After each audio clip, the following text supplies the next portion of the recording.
It was a quiet Thursday in September 1859.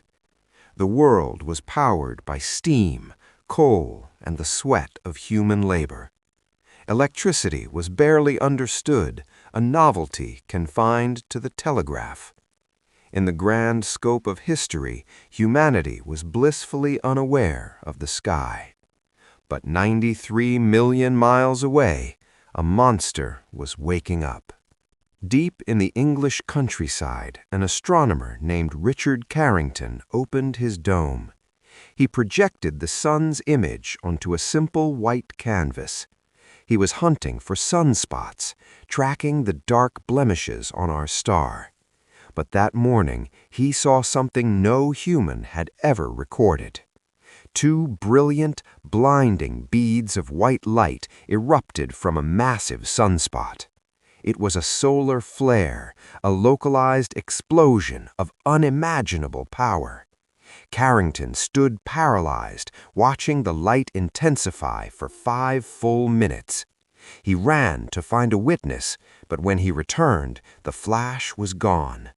He thought it was merely a strange, fleeting anomaly.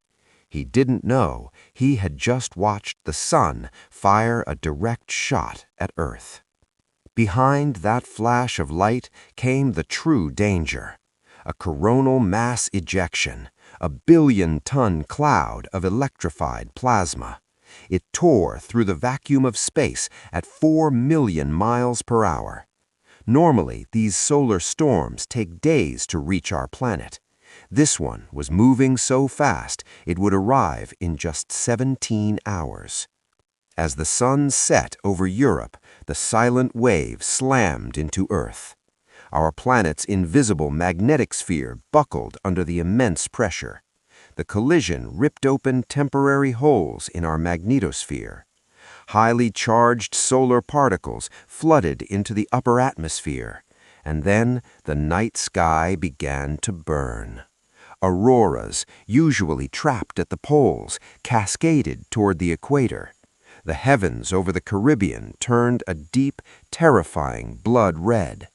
Sailors navigating the dark Atlantic thought the world was ending. In the Rocky Mountains, the glow was so intensely bright, miners woke up.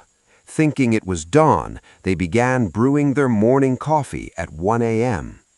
Birds began to chirp, tricked by the false daylight illuminating the forests. People flooded the streets of major cities, staring up in absolute awe. But while the sky put on a show, the ground was under attack. The shifting magnetic fields induced massive electrical currents in the Earth, and these currents hunted for the easiest path to travel. In 1859, the only global metal network was the telegraph system. Thousands of miles of copper wire suddenly surged with rogue electricity. Telegraph operators in Paris and Boston felt severe electric shocks. Brass keys sparked violently, leaping with uncontrolled, invisible power. The high voltage ignited the delicate paper tape used to record messages. Desks caught fire as operators scrambled to extinguish the sudden flames. In a desperate move, some operators completely disconnected their heavy batteries, but the machines kept working. The sheer power of the solar storm was driving the messages. Operators conversed across continents using nothing but the energy of the sun. It was a brief, beautiful, and terrifying display of cosmic power. Within 2 days, the auroras faded and the magnetic field stabilized. The telegraph lines were repaired, and the world simply moved on. Society survived because we were not yet dependent on the electron. The Carrington event became a forgotten footnote in scientific journals. But the sun has not forgotten, and its cycles continue to churn. Today, our world is vastly different from the steam-powered era of Carrington. We have wrapped our planet in a fragile, intricate web of copper and silicon. Satellites orchestrate our global communications, navigation, and defense. Power grids pump vital electricity to billions of interconnected homes. We have built a magnificent glass house, totally exposed to the sky. Astronomers know it is not a matter of if, but when, another Carrington-class storm will inevitably strike the Earth. When the sun flares next, we will roughly have 12 hours of warning. Observatories will sound the alarm as the plasma cloud races toward us. Governments will have an impossible choice in a rapidly closing window. Shut down the global power grid to protect the transformers, or risk it all. When the storm hits the modern magnetosphere, the impact will be catastrophic. Low Earth orbit will become a graveyard of fried satellite circuitry. The GPS system, which synchronizes the global financial market, will fail. Airplanes will lose navigation, forcing emergency landings worldwide. On the ground, the induced currents will flood into our massive power grids. Giant transformers, the size of houses, will overheat and melt from the inside out. Unlike a standard blackout, these machines cannot be easily replaced.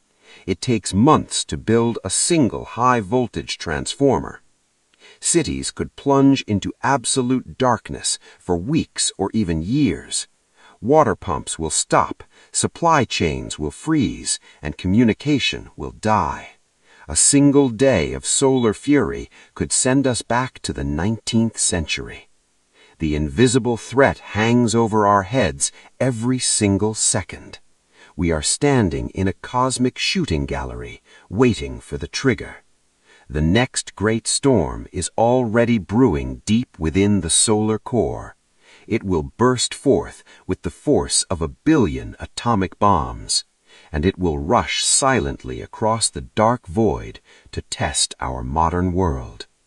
The only question that remains is whether we will be ready, because the sun will inevitably attack the Earth again.